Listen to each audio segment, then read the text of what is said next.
So, good day guys, I'm Ariel G. Paroco Jr. and welcome to my channel.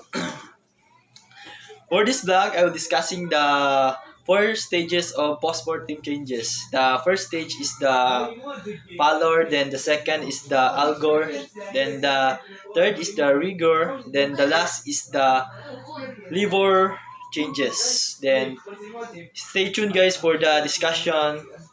Thanks.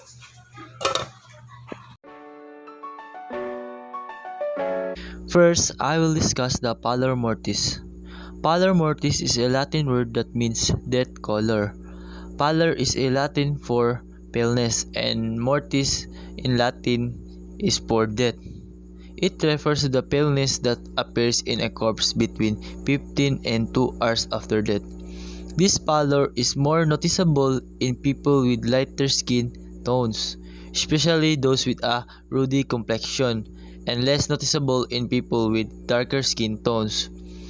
The skin color of the two sexes differs slightly due to natural variations.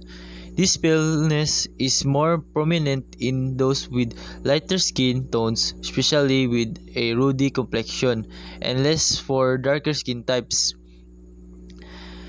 These are slight natural difference in skin color between the two sexes which disappear as a result of pallor mortis.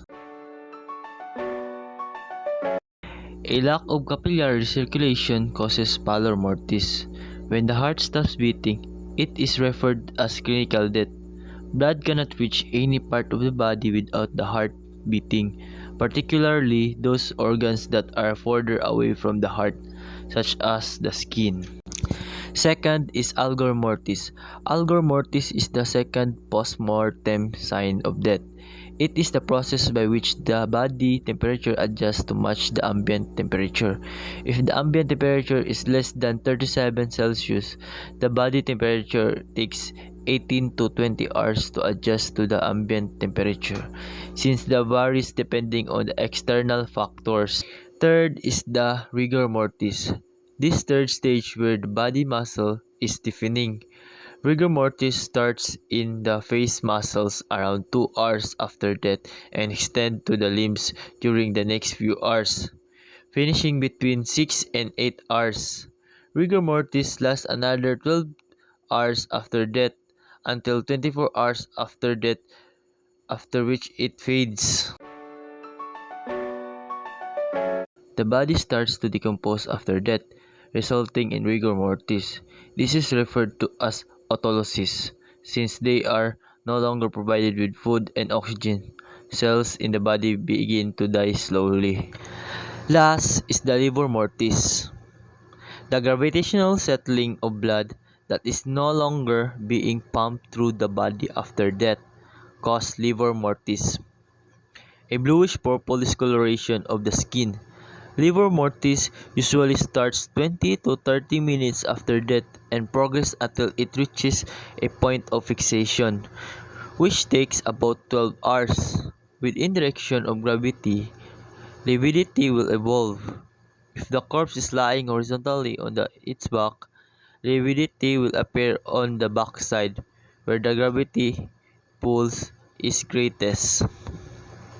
Blood will collect in the calves, lower back, and buttocks. Every organ and every cell in those organs would be deprived of the oxygen and nutrients that blood transports if the heart were not present.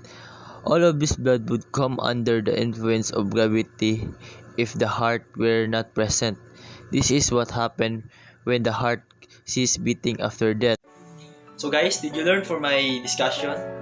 So if you learned something in my discussion, please do subscribe and like for my channel. And that's all guys. Thank you.